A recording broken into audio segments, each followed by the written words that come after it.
Ano passado eu fiz esse vídeo aqui com essa thumb, explicando com base em informações que tem no pós-créditos final de The Walking Dead World Beyond, como que surgiram as variantes zumbis, e não os zumbis em si. Vários outros pontos que conectam muito para que as variantes zumbis tenham surgido em laboratório, só que aí que tá. Teve uma queridíssima inscrita aqui no canal, que inclusive já quero começar dando os créditos de todo o vídeo aqui, de todas as informações, chamada Michelle Gabriele. Sim, ela basicamente é bióloga, já trabalhou com células e inclusive trabalha pela Fiocruz aqui no Brasil. Inclusive também trabalha testando coisas para conter essa pandemia mundial aí que apareceu, da vida real mesmo. Sim, ela é muito fã de The Walking Dead, viu esse vídeo meu sobre as variantes e justamente decidiu me mandar uma explicação com base em tudo isso que eu contei nesse vídeo e outras coisas que aparecem na série, que sim, segundo ela, dá para criar um ponto, uma teoria que faz extremo sentido, não para como as variantes zumbis surgiram, mas como os zumbis surgiram. Vamos começar com isso aqui.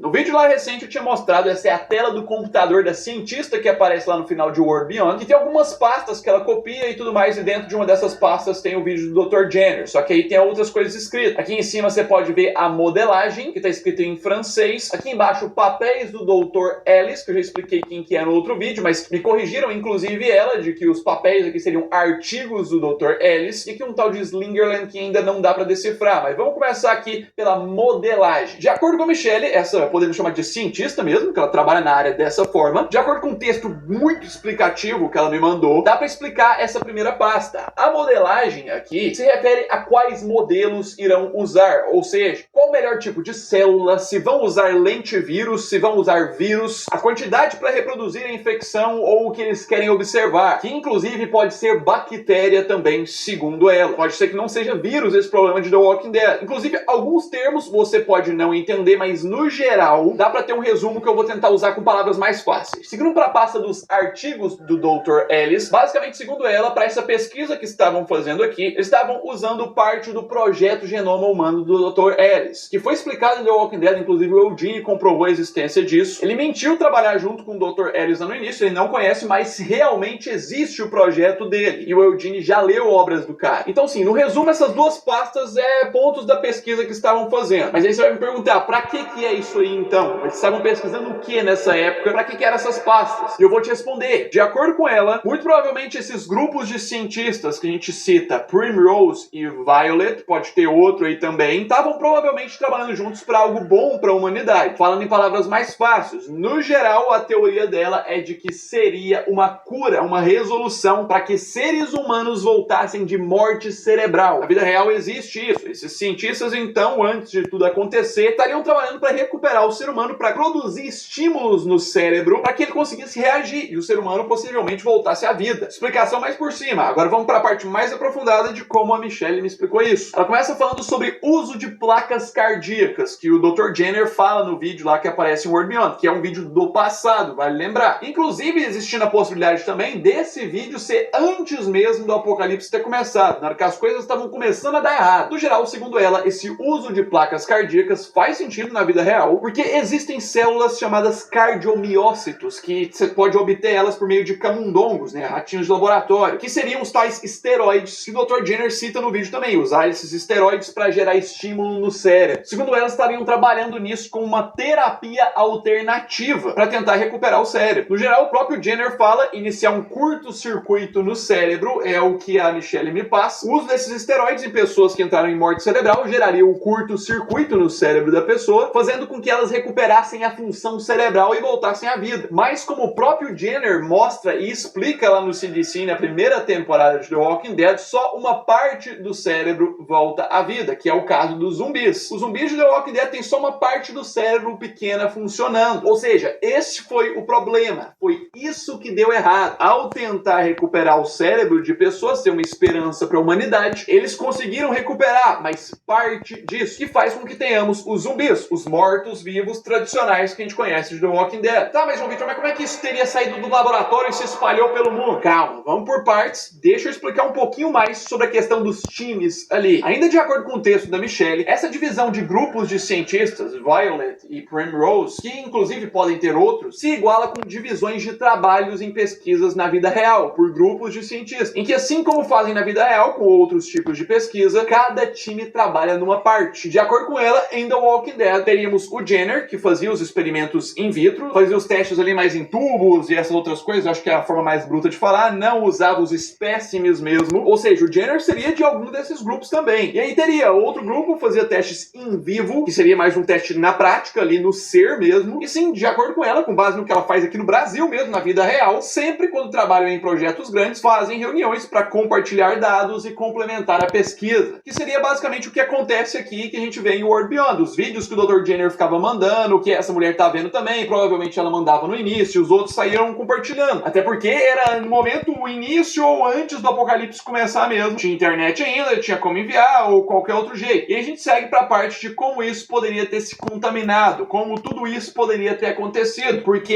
este trabalho em laboratório em si, só para fazer essa pesquisa, só para injetar esses esteroides e tudo mais, já representaria algo bem contagioso. Algo que prova isso seria isso aqui, a roupa que o Jenner aparece usando em The Walking Dead quando ele tá testando algumas coisas, que de acordo com ela chama-se NB3, NB4, é o nome desse tipo de roupa, que por ele estar usando isso significa que é um patógeno de extrema importância, infectividade e periculosidade. Tá aí o motivo dele estar usando isso aqui. E aí a gente chega no ponto de como todos poderiam estar infectados. Existem várias formas, mas a forma que a Michelle me apresenta, lembrando que é uma teoria, seria infecção pela água. Inclusive, ela acredita bem mais que seja uma bactéria do que um vírus por esses vários motivos. E filho, mesmo sendo leigo, não ser estudado nesse assunto, eu consigo entender muita coisa de forma bruta disso aí, faz tudo muito sentido, o que é incrível, né? Uma coisa que ela me passou também é que, por mais que ela acredita mais que poderia ser uma bactéria, a gente não pode descartar a teoria de que é vírus, fica entre esses dois. Só que eu sei, voltando no ponto da água, infecção pela água, ok, mas como que isso foi parar na água? Como que saiu do laboratório e infectou o resto do mundo inteiro? A Michelle, esta bióloga, mandou sua teoria de como poderia ter sido isso. De acordo com ela, lá no início, quando eles fossem testar esses esteroides, eles partiriam da premissa de que esteroides em grande quantidade fazem mal pro coração, que lesiona e necrosa tecido. Mas aí eles pensariam, e em pequenas quantidades? Então colocariam dentro de nanopartículas, segundo ela, e conseguiriam a parte do tecido que querem restaurar, que eles têm o objetivo. De acordo com elas, a partir disso eles testariam de diversas formas, inclusive em camundongos de laboratório, onde provavelmente ia dar errado neles. O camundongo que estava em morte cerebral, na hora que injetava o negócio, ele recuperava um pouco, voltava à vida, mas não voltava com todas as funções, logo começava a entrar em decomposição e até mesmo morriam, né? Um jeito bem parecido de como funcionam os zumbis. E aí que nesses testes eles teriam descoberto que não funciona isso nos humanos, que ia dar errado. Aí ela apresenta duas formas de como isso pode ter vazado, já que deu errado. Como um time é o que faz esse teste em vivo, igual eu expliquei, provavelmente ele tinha feito esse teste e a informação ainda não tinha chegado no outro time que testa in vitro, e eles decidiram por conta deles mesmos testarem em humanos. E foi o que começou a propagar a infecção. Os zumbis deles teriam entrado em contato com água de alguma forma, algum rio, alguma coisa que propaga de uma forma muito fácil esse problema aí. E a outra possibilidade que ela apresenta seria de alguém simplesmente ter roubado isso de laboratório, sabe? Que eu acho que, inclusive, em The Walking Dead, eles podem acabar abordando um negócio desse, ainda mais pela hostilidade que esse cara aparece lá no pós-créditos, querendo matar a mulher. Às vezes nem ele, mas alguma outra pessoa foi responsável por isso. Rapaz, já começam a aparecer teorias dentro das teorias, mas no geral isso aqui quase que comprova que realmente foi tudo causado em laboratório e a forma como foi. Uma coisa muito importante para adicionar aqui, que eu esqueci na hora que eu tava gravando o vídeo, é que a Michelle também me ressaltou sobre as variantes zumbis. Já então que nesse pós-créditos de World Beyond, o Dr. Jenner tava falando mais